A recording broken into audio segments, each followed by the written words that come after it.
राजुरा विधानसभा मतदारसंघातून भारतीय जनता पक्षाचे देवराव बोंगळे विजयी झाले असून त्यांना 72,882 इतकी मते मिळाली, तर काँग्रेस पक्षाचे पराभूत उमेदवार सुभाष धोटे यांना 69,828 इतकी मते मिळाली. 55,090 मते घेत अपक्ष उमेदवार वामनराव चटप तिसऱ्या क्रमांकावर होते. चंद्रपूर विधानसभा मतदारसंघातून भारतीय जनता पक्षाचे किशोर जोरगेवार विजयी झाले असून त्यांना 1,06,841 इतकी मते मिळाली, तर काँग्रेस पक्षाचे पराभूत उमेदवार प्रवीण पडवेकर यांना 84,037 इतकी मते मिळाली. 14,598 मते घेत ब्रिजभूषण पजारे तिसऱ्या क्रमांकावर होते.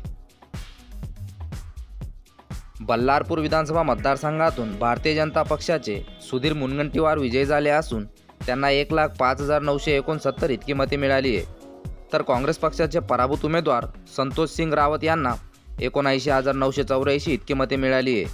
20,935 मते घेत अभिलाषा गावतुरे तिसऱ्या क्रमांकावर होत्या. ब्रह्मपुरी विधानसभा मतदारसंघातून काँग्रेस पक्षाचे विजय वडेट्टीवार विजयी झाले असून त्यांना 1,14,196 इतकी मते मिळाली आहे, तर भारतीय जनता पक्षाचे पराभूत उमेदवार कृष्णलाल सहारे यांना 1,02,25 इतकी मते मिळाली आहे. 4,005 मते घेत वंचित बहुजन आघाडीचे राहुल मेश्राम तिसऱ्या क्रमांकावर होते. चिमूर विधानसभा मतदारसंघातून भारतीय जनता पक्षाचे बंटी भांगडिया विजयी झाले असून त्यांना 1,16,495 इतकी मते मिळाली आहे, तर काँग्रेस पक्षाचे पराभूत उमेदवार सतीश वारझूकर यांना 1,06,642 इतकी मते मिळाली आहे. 3,956 मते घेत वंचित बहुजन आघाडीचे अरविंद सदेकर तिसऱ्या क्रमांकावर होते.